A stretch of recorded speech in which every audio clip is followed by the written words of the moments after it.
Сәлем достар, менің каналыма қош келдіңіздер. Бүгін сіздерге осындай черно-белый суреттеріңізді қалай цветной қылуға болатынын үйрететін боламын. Бастамас бұрын менің каналыма тіркелуді ұмытпа, және де видеоны соңына дейін көр. Ал бастайық. Google'ның іздеу жолағынан palet.fm деп жазамыз. Ең бірінші шыққан сайтымыздың үстін басамыз. Міне біз сайтымызға кірдік. Егер тіл түсініксіз болса, орыс тіліне аударып алсаңыздар болады.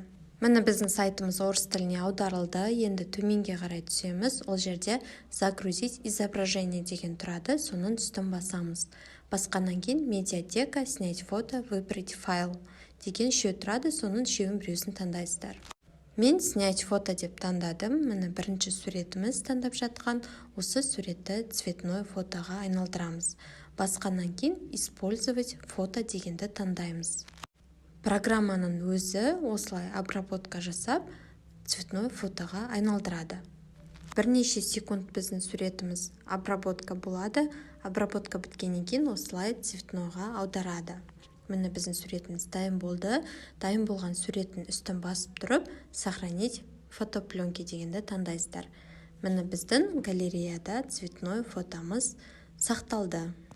Осы әдіспен кез келген өздеріңіздің бұрынғы черно-белый суреттеріңізді цветной суретке айналдыра аласыздар. Енді тағы да бір мысал ретінде басқа суретті цветной суретке айналдырып көрейік. Бұл жерде де снять фото дегенді таңдадым. Одан кейін использовать фото. Міне біздің суретіміз обработка жасалып жатыр.